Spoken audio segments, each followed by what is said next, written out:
Welcome to the Geeks and Greeks podcast, where we bring in the latest and greatest in the world of sports. I'm Adam. I'm Pete. And I'm Tom, and in this episode for Wednesday, April 8th, 2026, we have Geeks and Greeks news. We also have the March Madness wrap-up, the game of the week, the MLB ABS system, maybe, and the pinnacle of them birds, Philadelphia.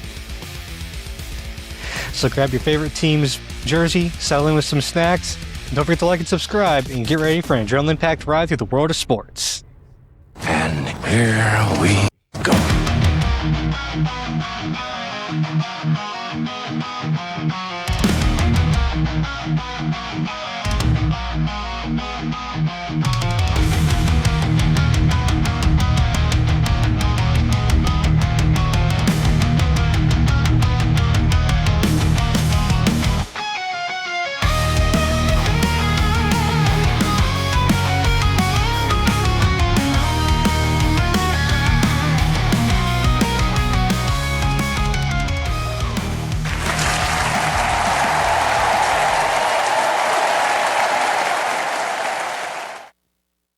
And we're back for another week of the Geeks and Greeks. How's you guys' week been? Busy as hell. I am off for the next 4 business days, and Whoa. I am not looking back, man. My phone is on Do Not Disturb right now. Heck yeah. That's How why about we you haven't been guys? able to get a hold of you. Okay, that makes more sense. Pete's just screening us now. But yeah, it's been a good week. It's just been super busy with Easter over the weekend, just kind of relaxing and chilling and hanging out. We ended up going up to Chicago last Friday for the day. That was pretty fun. Okay. So it does make for a long drive there and back, though. It's like 3 hours one way. So Yeah, not Yikes. fun. 6 hours, 6.5 hours in the car, plus 3 or 4 hours there. Yeah, I got to make that drive in a couple of months. Yeah. I mean, honestly, if you're not doing there and back in the same day, it's not terrible. But I am. Yeah. I got to go there for a 2-hour meeting and then be back on my own time. It's like, No, you're going to pay me for my drive time. Thank you very much. but they did it on purpose, because if it's 3 hours there, 2-hour meeting, and 3 hours back, that's an 8-hour workday. So Yeah. it's like, you guys did that on purpose, didn't you? They absolutely did. I'd be so mad. Like, no, we're gonna clock some extra time, because the meeting will be 2 hours, but everyone's gonna go to happy hour, right? Like, Right. I mean, Heck yeah. everyone's gonna be hanging out and socializing and stuff after the meeting, so that's an easy hour and a half right there. Yeah, as far as I'm concerned, you're spending money driving. They should be paying you double time for that anyway. Oh, yeah. Get So mileage automatically pay. overtime. Yeah. But that brings us into Geeks and Greeks news. Kirk Cousins signed with the Raiders a Swiss Army knife contract that starts as a 1-year, $20 million, but can evolve as high as a 5-year, $172 million. Now, I see this as a precaution in case Mendoza doesn't pan out, but in all actuality, Kirk Cousins is going to be QB1 for like a couple of weeks, and then he's going to get shipped off to some really crap team like the Jets or the Browns that need a quarterback. Yeah. Yeah. That 5-172 will never happen. It's never going to materialize. There's not a chance. He's already, 34? That means he'll be playing until he's 39. Like, because he came in the 2012 draft, same as Andrew Luck and RG. So, like, this will be a 1-year contract. I'd almost guarantee it. I don't see him being on the team next year. I actually think this is smart by the Raiders, though, to bring in someone like Cousins for, probably, I don't know, at most maybe like first half of the season, to give Mendoza time to sit. Like, I think this is actually a really smart thing, honestly. And $20 million for a quarterback, it's not that much. It's 1 year and then he's done. Like, it's not like he's on there for like 3-4 years. So, Yeah, I mean, I think the other a different way could be viewed is maybe this is guaranteeing him that he's going to retire as a Raider, right? Because they're taking him out to 39. We're all probably ready. He probably has a half a season left in him. So maybe they're like, we'll overpay you to be our backup for a little bit. Stay on for like 2 years, maybe 3, help the guy, help the rookie develop as his backup, and then retire a Raider. And, we'll go from there. Yeah. I'm not necessarily sure he's got another full season in him. Like, I know he's only 34 at this point, or coming on 35, whatever, but he's never dazzled. He's gotten good, but he's never dazzled. And I think his shine is done. Yeah. It also doesn't help that this is last season, but he just had an Achilles tear like 2 seasons ago, which having it in your, 30s is not great. Now, obviously medical procedures and all that have come a long way in the years, but for a dude that was never that quick to begin with, like, it doesn't help. So, but like I said, I like this though for the Raiders. I think this is smart. It's a great veteran to bring in to help Mendoza out and to kind of train him, show him the ropes, lead him. Like, I think this is a really smart move, to be honest. So, like, with Cousins and also being able to learn from Tom Brady too if he goes there, because Brady's gonna be working with him. He'd have to be. Oh yeah, right. Like, there's no way he wouldn't be. So, I like this for the Raiders. And they can always rework the contract to bring it down too, and just give him a signing bonus. Like, so the thing that Kirk Cousins and really Kirk Cousins' agent is in the Hall of Fame for are his contracts. My God, that dude has made almost $300 million in his career, being the most mediocrest quarterback ever. Right. What was that? He's made more money than Tom Brady, and he's only been to the playoffs once or something like that. Yeah. It's nuts. Like, and when he retires, like, honestly, retiring as a Raider may not be terrible, because honestly, what team do you associate him with the most? The Redskins. I was going to say Minnesota. Yeah, it's one of those toss-ups. Like, he was in Washington for a while. Then his best came in Minnesota. Mm-hmm. So it's like, he's not really known for any real one team. So why not? But he's not known. I'll never forget when they. Sorry. Oh, I was just going to say he's not known for being on any team because he never did anything. He was never a splash player. He was never. Yeah. He was always. But he was always, you know what? I'll give him this. He was always consistent. Like, he didn't turn the ball over. He would get you about 3,500 yards a season, about 20 or 25 touchdowns, and maybe 5-10 interceptions. Like, he was a decent player. He was a very capable starting quarterback. He was just never like the franchise guy. But he was a very capable starter in this league, which is not always easy to find.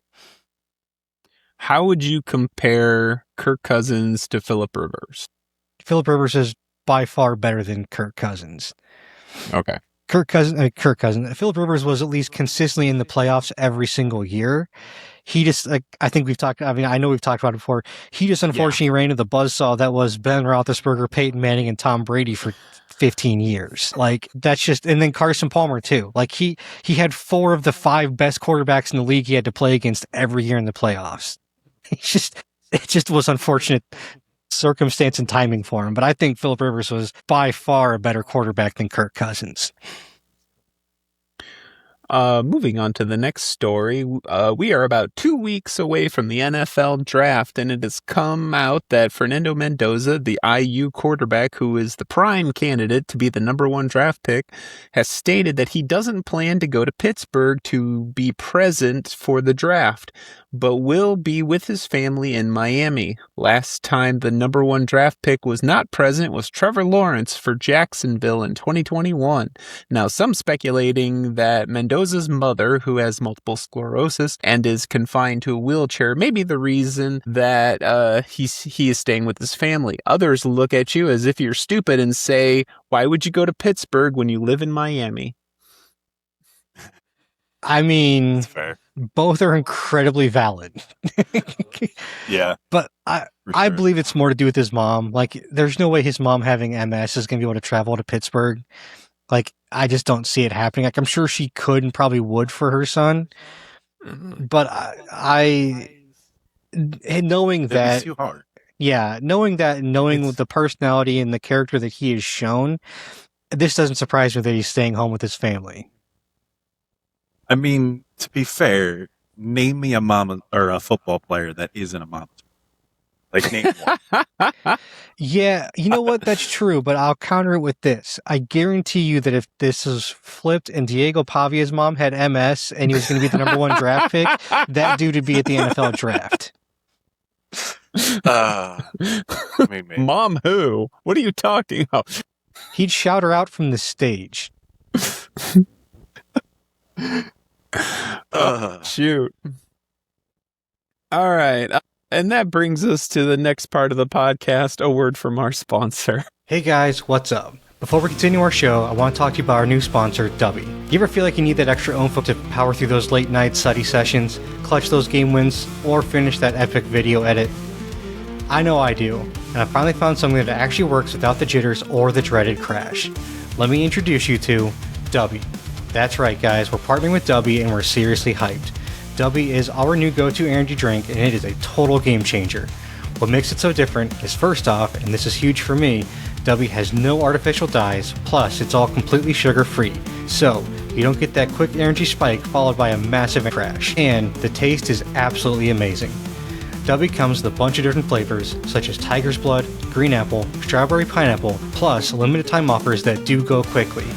I'm currently obsessed with the tiger's blood myself, but they're all really good. Alright, so how do you get your hands on this stuff?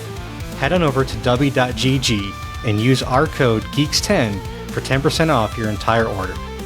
That's dubby.gg, dubby.gg. Seriously guys, go give it a try. You won't regret it. We love this product, and I'm sure you will too. It's definitely been a game changer for us, and I'm stoked to be sharing it with the rest of you. Now, let's go ahead and get back to our show. Speaking of Diego Pavia. Oh, shoot.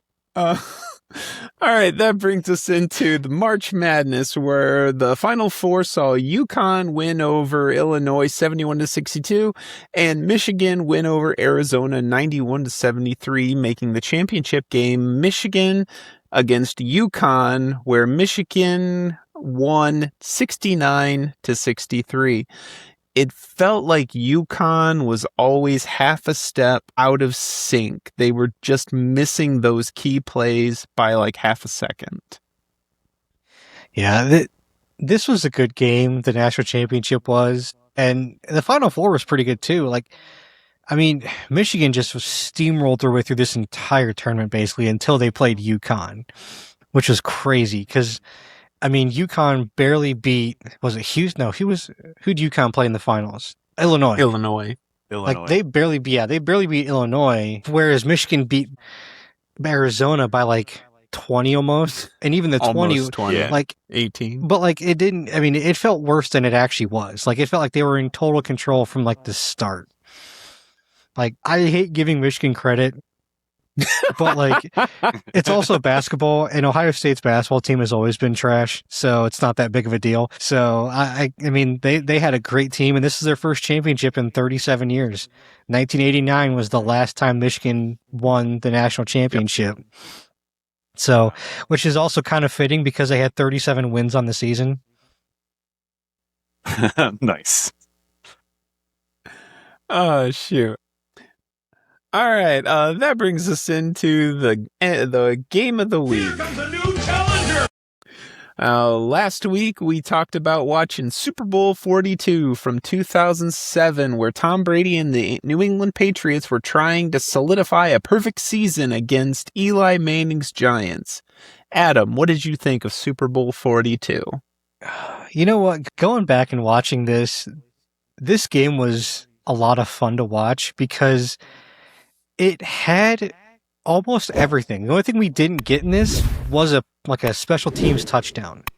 Mm-hmm. Like, the defense on both sides was really, really good and just completely stifling. And I mean, the Giants looked pretty good, but it's just they could never do anything. Like they'd get a drive going, then would just somehow completely stall it out, unless somehow luck or God or whatever you want to call it would give them some like lucky bounce, and then get some stupid, incredible luck that happened to go their way. Like it happened multiple times in this game, multiple times. Like especially that last drive when they have like 3 minutes left to score a touchdown, and everything just started coming up Eli, and it was great. Yeah. Oh man, that 4th and 1 where he makes it by a shrug of shoulder and gets past the down line. I mean, to me, like I was feeling like this game was going to feel like divine intervention, but by the time I got to the end of the game, it really felt like Tom Coughlin was experimenting with how few points you can score in a football game and still beat the Patriots. Like, it was kind of insane in the second and third quarters. Like, it was such a lull, and it died. And I mean, they barely, I don't think they scored at all in the third quarter. And the Patriots were the only ones who scored in the second quarter. And like the opening drive, the Giants go all the way down to the red zone, and they're just like, nah, we're not going to score a touchdown. We'll just kick a field goal. It just completely stalled out. But I do have to thank you a lot for this, Tom, because I haven't had nightmares about O.C. Umanura, Justin Tuck, and Michael Strahan in a long time. And those nightmares were fun again. Thanks, buddy. I've been up for days. Dude, like watching that line was a nightmare. Dude, yeah. Watching that defense again, I'm just like, how were they a wild card team, man? Oh, yeah. Like, because that's something we got to remember. We have to remember. Yeah. Like, then I think they lost. They lost to the Patriots in week 17 right before the playoffs started. Last week of the season, they lost. They were talking about it. And like, this defense, honestly, is what kept the Giants in the game. If it wasn't for that front line, this game would have been over by probably the middle of the third quarter, honestly. And far be it from me to give Steve Spagnuolo credit, but man, did he figured this defense out. He absolutely got that defense going, man. Like, it was crazy. It's funny because Pete was talking about, having nightmares about Justin Tuck and O.C. Umanure and all that. I didn't really have to worry about nightmares about these guys because the Cowboys sucked so much and their quarterback situation was absolutely dog water that it didn't really matter when we played them because this was around this time frame, Cowboys weren't good. Like, I think this was 07. Was this Romo? No, I don't think Romo really started until like 9 or 10. So is this Bledsoe then? I don't know. I want to say it's like, maybe been Bledsoe, maybe been Chad Hutchinson, maybe been Quincy Carter. I don't know who the quarterback was at this point because we went through just like this revolving door of quarterbacks from like 2001 till like 8 or 9 when Kitna showed up and then Romo showed up. Like it was bad. Like Drew Henson was there, who was the Michigan quarterback that Tom Brady sat behind, and everyone thought he was going to be the next big thing to do it since, Brady sat behind him. He's got to be good, right?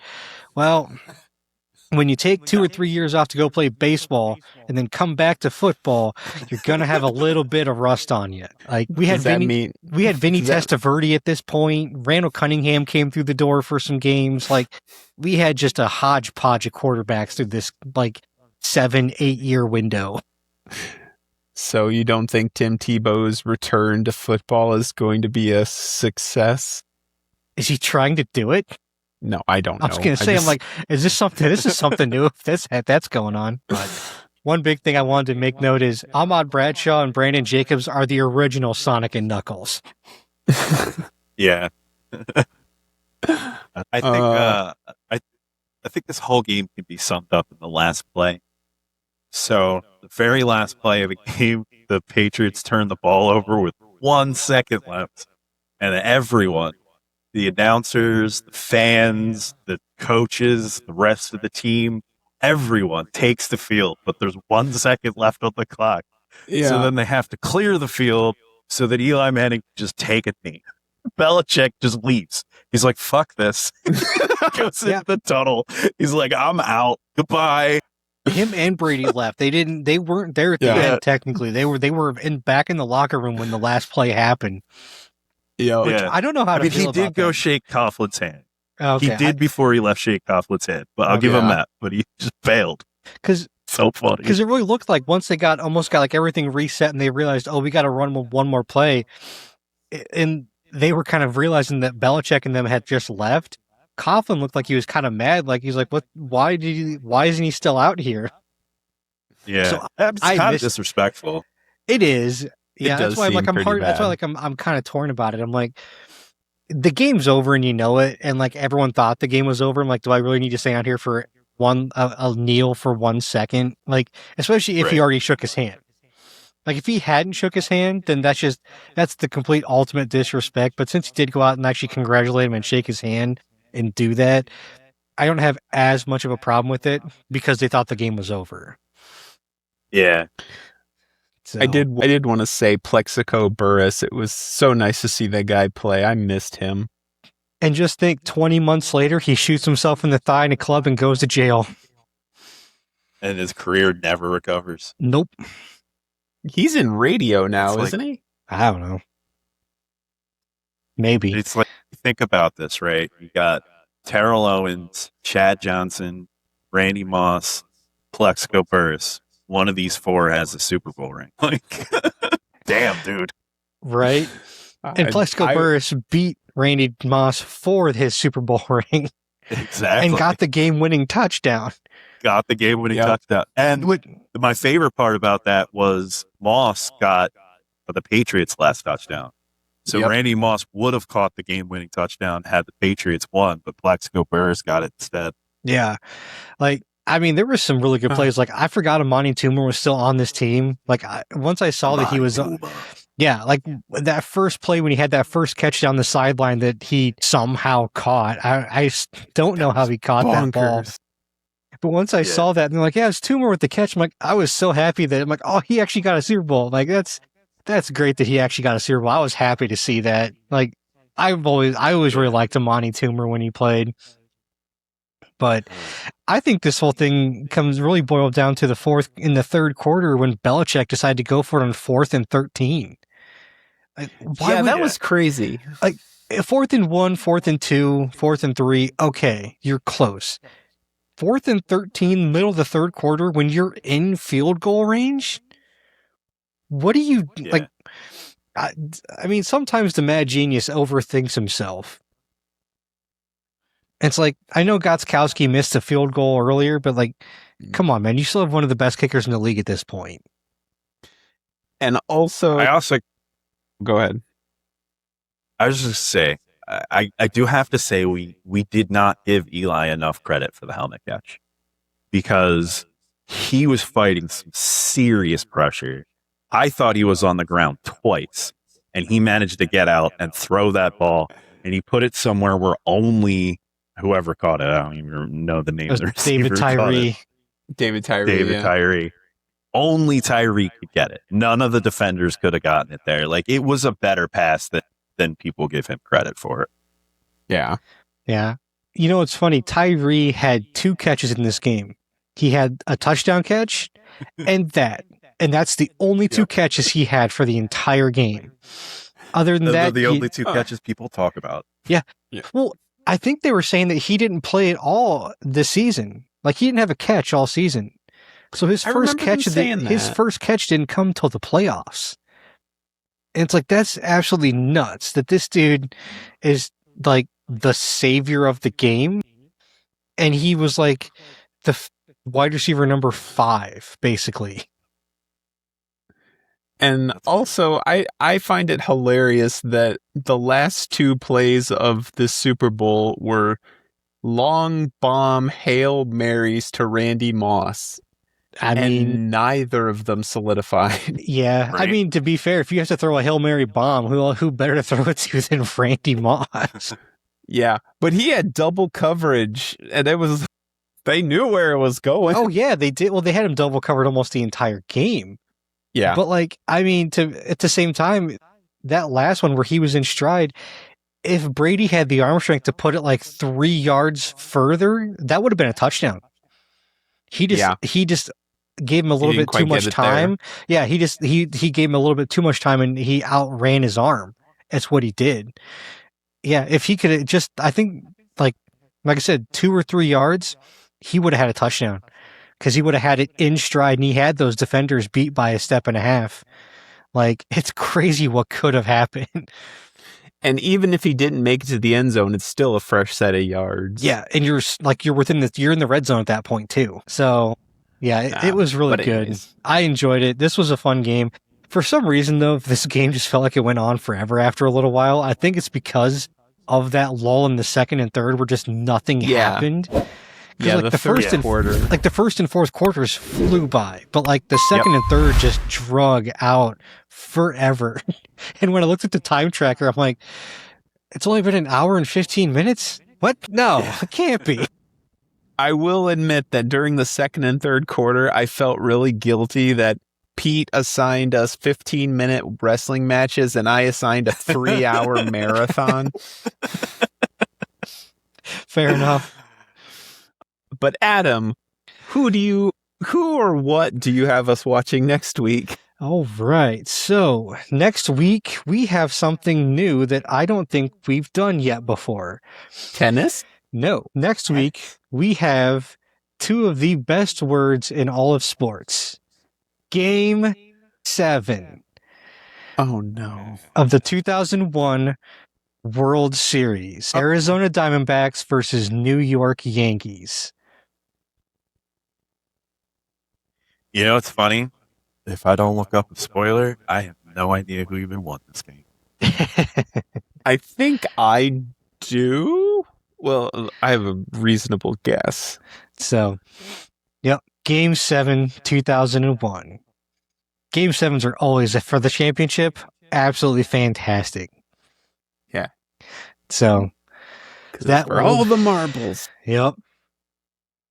In Arizona, too. New York will be on the road. But that moves us into our next story. This season, the MLB enacted the automated ball strike challenge system.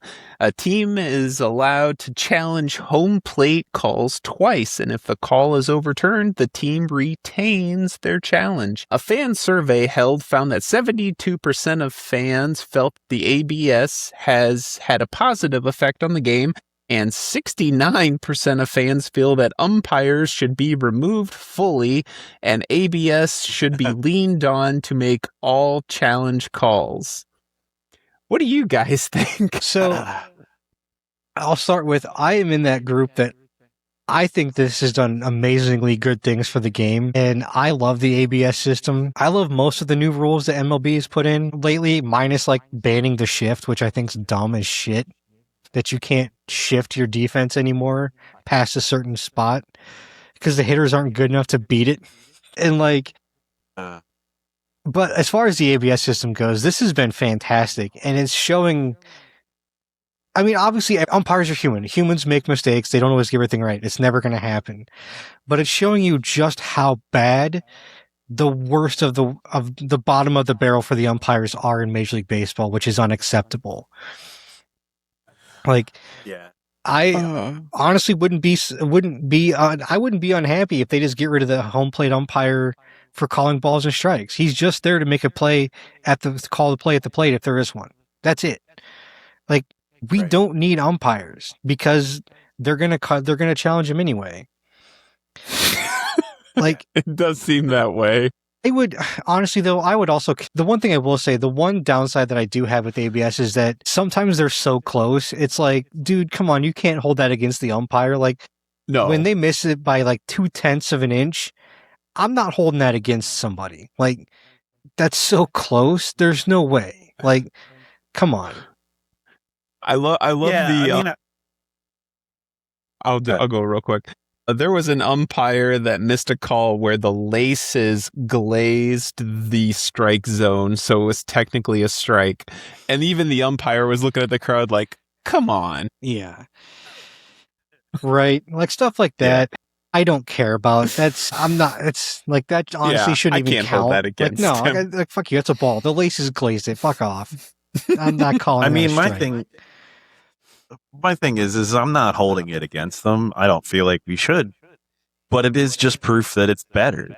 Like, it's just flat out better. And I feel like I've been saying it for a decade now, that like this technology has existed for way too long for them not to be utilizing it.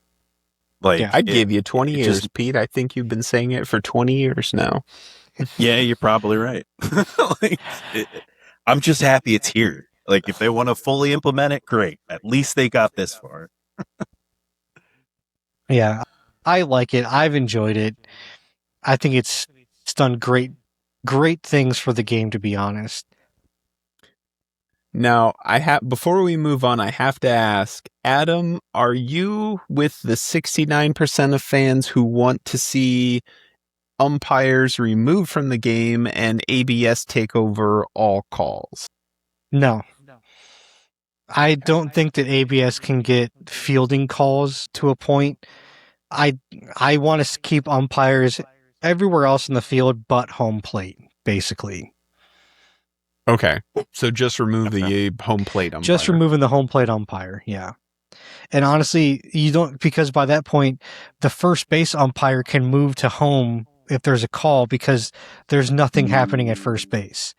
Yeah. And we have a second base umpire. So you don't need the home plate umpire at that point. Now, this is really just more proof that AI is taking jobs, but when it took our jobs. All right, that moves us into the next segment of the podcast, The Pinnacle, where we examine a specific NFL team and speculate on the best players for each skill position. This week, we examine the Philadelphia Eagles. Now, Pete, who do you think is the best quarterback for the Philadelphia Eagles? All right. Look, so he hasn't had any 4,000-yard seasons. And I know that literally every time we talk about this, that's my benchmark. And from my perspective, every single year he's been a starter, he's been in the playoffs, and he's won us a Super Bowl. He's been to 2. It has to be Jalen Hurts. Like, he is just clearly the best quarterback of the Philadelphia Eagles. Overall performance, when it all said and done, it's Hurts. You look very confused, Tom. Yeah, Hurts was like number 4 or 5 on my list. But okay, Adam, who do you got? I get it. yeah, I mean, I get it. I'm not picking mediocre for the best.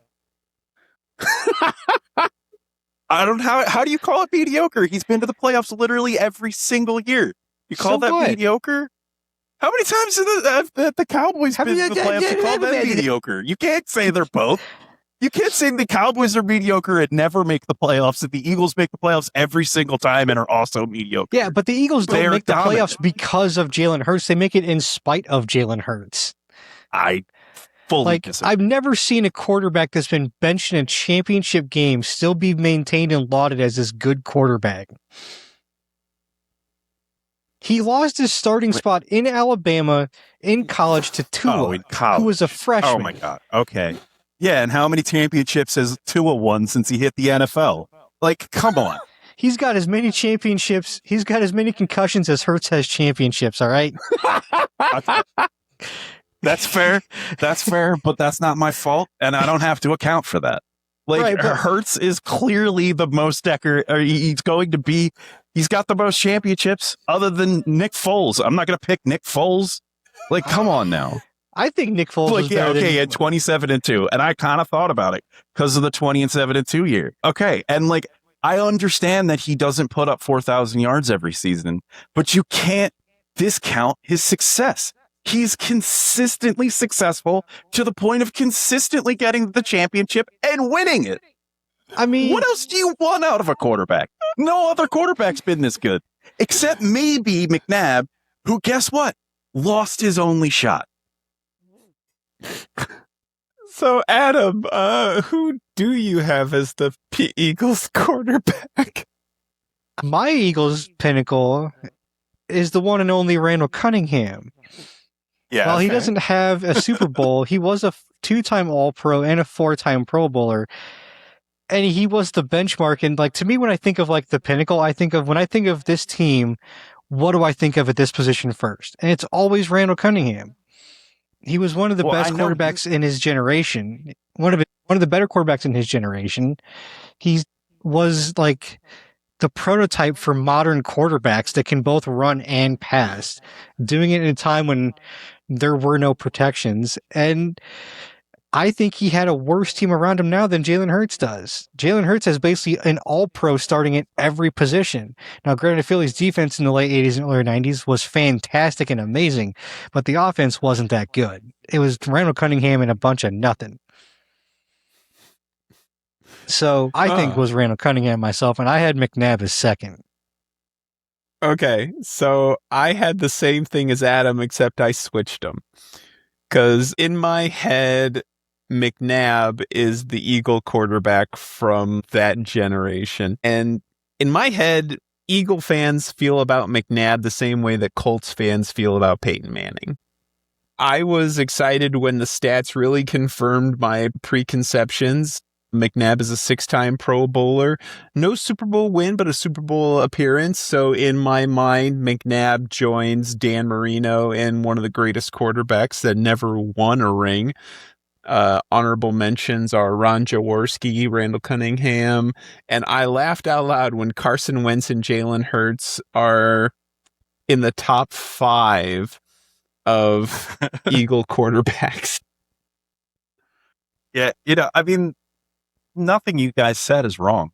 I don't disagree with anything you said. And look, there's no Donovan McNabb if there was no Randall Cunningham. And there's no Jalen Hurts if there was no Donovan McNabb. And I fully understand that. And we're building upon legends. And yeah, he's standing on the shoulders of giants to see over the mountain. It doesn't change the success. He had so much more success here than they did. I mean, he's been here for 6 years. He's been to the playoffs, 5 of them. He didn't start the 1 year that didn't make the playoffs. And that's it. Every other year, he's made the playoffs. And when you think about it, he's been to 2 NFC championships, 3 NFC championships and lost 1. And he's 2-1 there, I think. And McNabb went to 5. He's 2 away from McNabb. And McNabb was here for, 14 years? Like, he's definitely going to have a better career than McNabb when it's all said and done. I don't think he's going to have it in Philly. Throw the ball as much. He doesn't throw the ball at all. I think he's got 1 or 2 years left, and then they're shipping him out. Like there's already been articles posted and written and stuff that Philly's done with Jalen Hurts' shit, and they basically told him it's time to shit or get off the pot and become a quarterback. Listen, what more do they want than competing for the Super Bowl every year?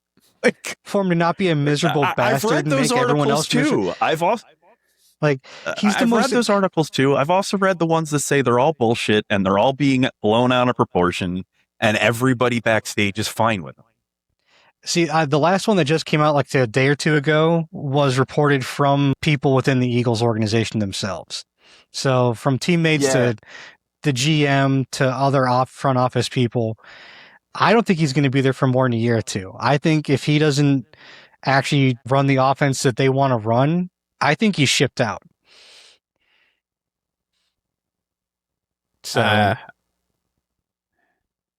So anyways, Adam, who do you think is the best Eagles running back? So I wanted so desperately to be able to find a way to argue that this is Brian Westbrook, but I couldn't. He's my number 2. How did I not think of Westbrook? I just got LaShawn McCoy. Like, I wanted it to be Westbrook so bad, but like as I'm looking at the stats and looking at everything else that's kind of gone on, I got to give it to Shady, man. Shady was so good.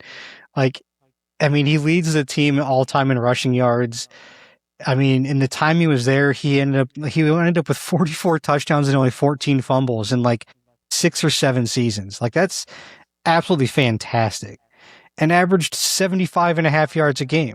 Like, he was fantastic. And like I said, I like LaShawn McCoy. I loved Brian Westbrook too. I wanted to try to find a way to make it Westbrook. It just didn't pan out, unfortunately. If he stays there longer, Saquon will probably be up here, but he just hasn't been here long enough at this point. You beat me to it. Pete, what do you think about running backs? Well, I mean, I clearly jumped the gun according to Adam over here, but I see the arguments for Shady. He's got the numbers. It makes sense. What he doesn't have is a 2,000-yard season, and what he doesn't have is a Super Bowl championship. Brian Westbrook has my heart. He will always be my favorite player. That's why I've got his jersey hanging from my door back there, and always do. I don't wear it anymore because if you see it, I wore the hell out of it until you can barely even see the name on the back of it. So he'll always be my favorite player, and that's never going to change. But Saquon number one, man, like 2,005 yards, Super Bowl ring. We got this. You know, I reserve the right to revisit this topic in a couple of years because I am almost certain to answer differently at the end of those years. Right now, I'm saying Shady McCoy. Recency bias? Maybe. But the numbers bear that out. And I am with Pete that in a couple of years, when he has a strong affiliation with the Eagles, that Saquon is going to steal Shady's spot. Yeah. And it's also hard for me to give this to dudes that played in like the 50s and 60s.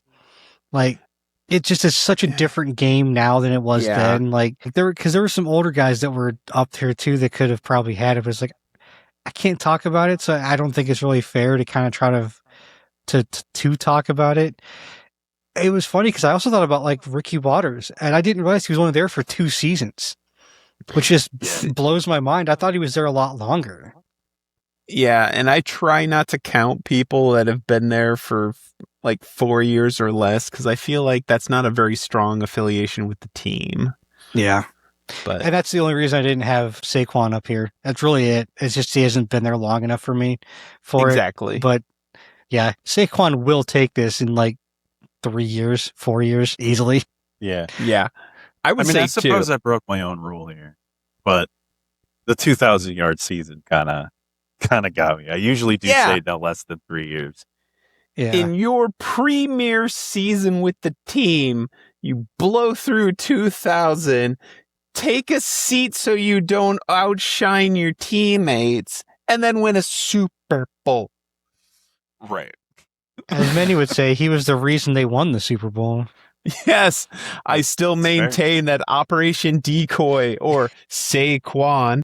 Yeah, absolutely.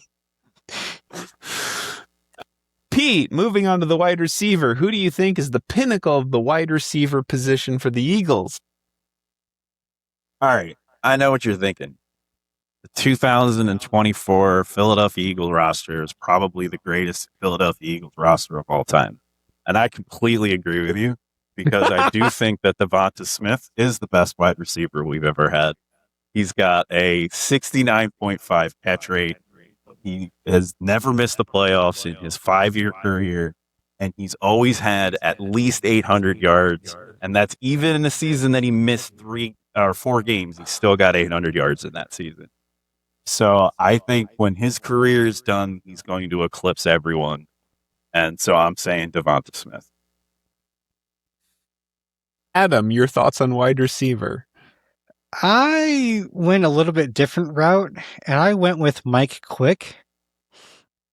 Fair. That's fair. 5-time Pro Bowler, 2-time All-Pro first team, and had 6,400 yards and 61 touchdowns in about, I think it was like 8 to 10 seasons with the team. Now, we're not going to talk about his catch rate because, yeah. Not great. No, not good, not good. It was a bowl shred you caught to drop all those passes, but it did work out for him in the long run. Yeah. So I thought about Quick too, and the catch rate was really what kind of put me over for Devontae. Yeah. Devonta, sorry. I'm just doing an A being. Yeah, that's fair. Yeah. Mike Quick is a great announcer. I do got to say that. He calls the games with Merrill, and I love listening to his calls. Nice. Yeah, my runner-up was I Don't Want to Score Jackson, which is funny.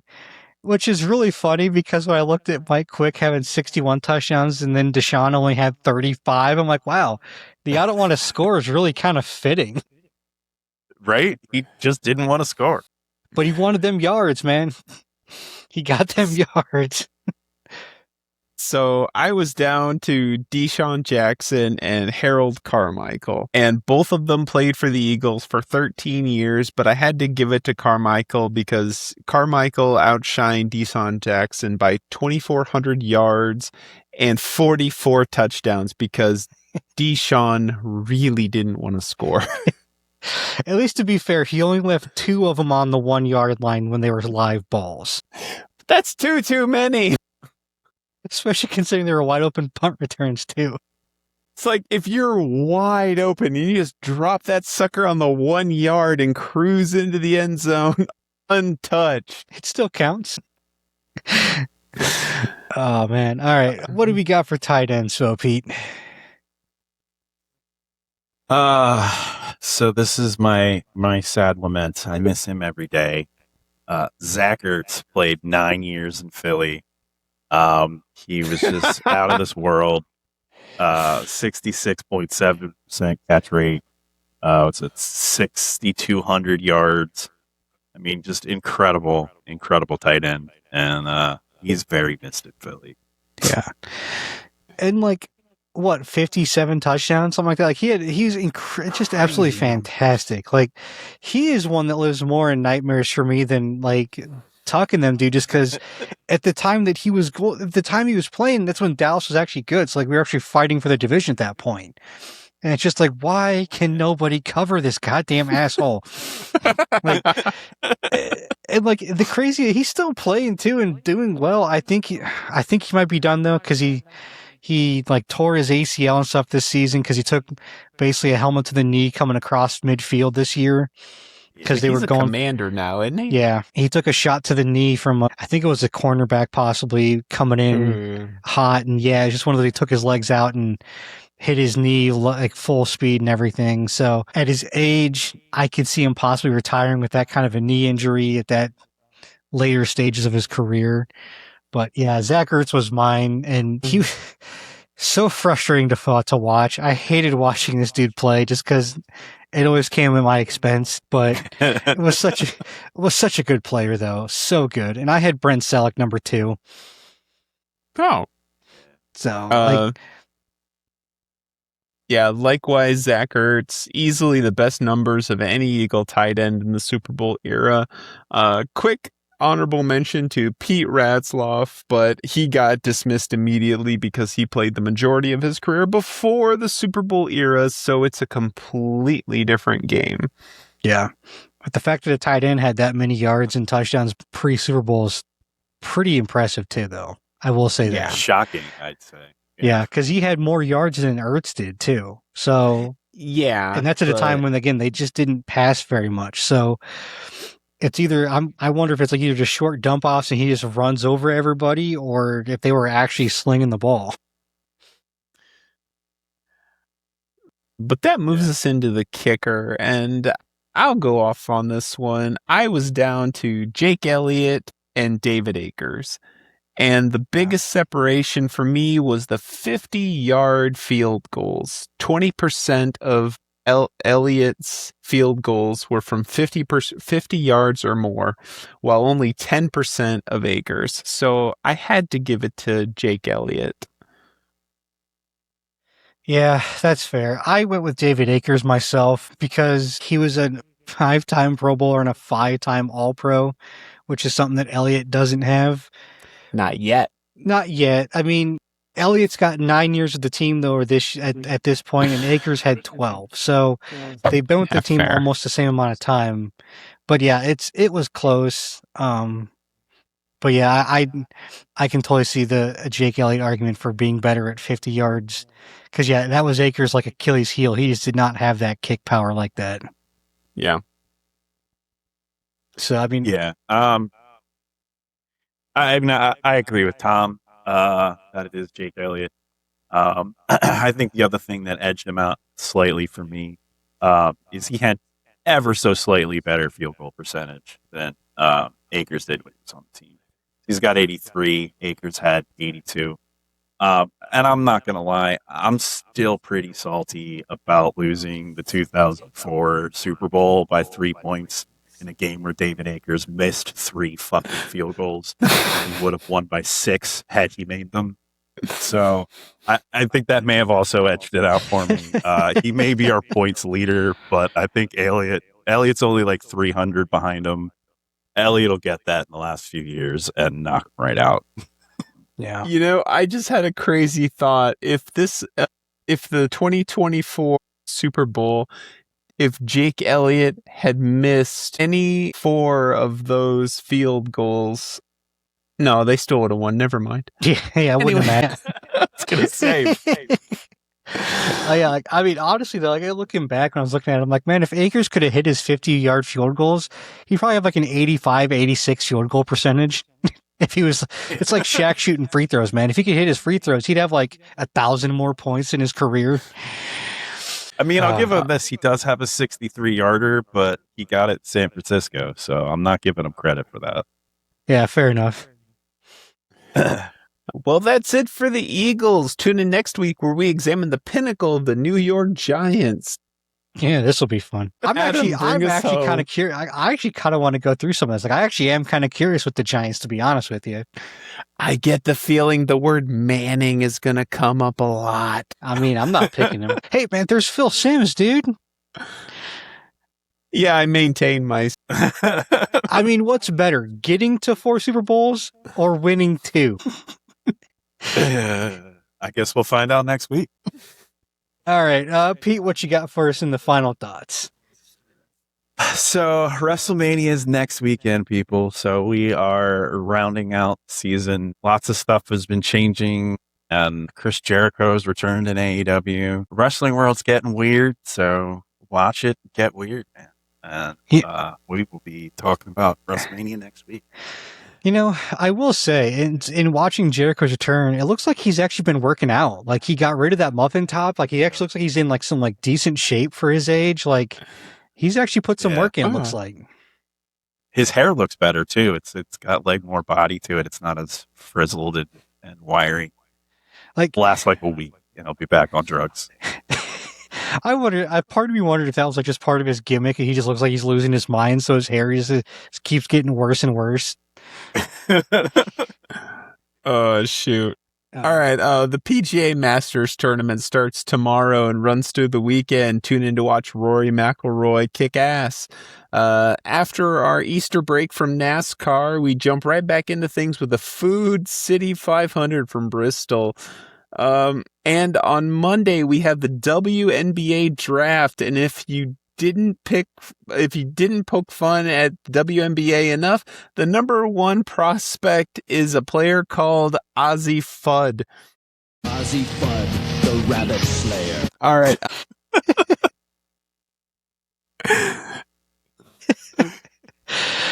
It's just like a randomly generated name that they just like threw some like boggle words out and just kind of made something out of it. Like, that's kind of what it feels like. It really feels that way.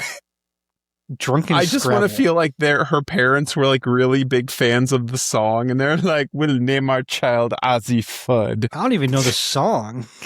It's like I'm shocked that wasn't made for the person, to be honest with you. Yeah, like is this like an 80s thing or something? Like, what is this song? I'll show you after the show. Okay, all right.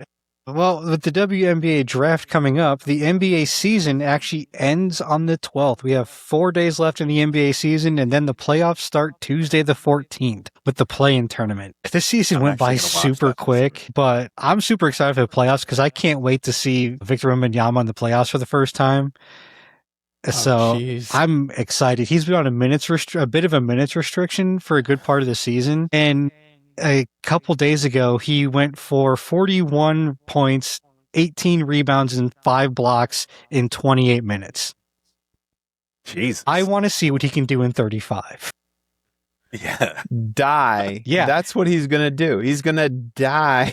Like, this dude to me is bringing back the NBA just with like the grittiness, the toughness, the competition, the not caring about dudes' feelings anymore. Like, he's even said he's there to win, and he doesn't care who he has to beat and who he has to go through. Like, his mindset reminds me of a mindset from like the 90s. Like he just wants to win and win on his terms.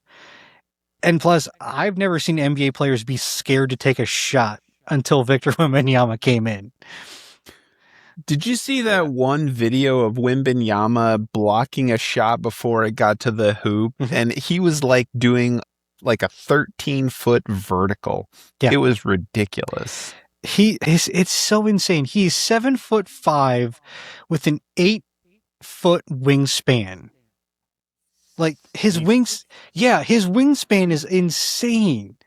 Like I don't know how dudes shoot over him. Like they're learning to adjust to it, but like there's still so many guys that won't take a shot near the rim because they know he's just going to pitch their shit into the fourth row.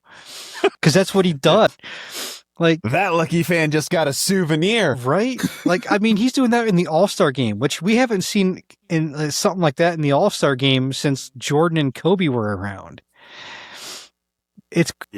I love it. It's fantastic, and it's great for the sport to have this kind of mentality back. So, I'm super excited. All right, but I think that's about it. Unless anyone else has some final thoughts and anything else they want to add. Oh, I'm good. All right, that'll be it for today, folks. Thanks so much for tuning in. Don't forget to like and subscribe so you never miss an episode of the Geeks and Greeks podcast. And you can find us on YouTube, Spotify, Apple, and Amazon. You can also find us on our social medias at Facebook and Instagram at Geeks and Greeks. Until next time, may the coin toss of life ever be in your favor. See ya. Later. Peace. I didn't do fucking shit. Damn straight.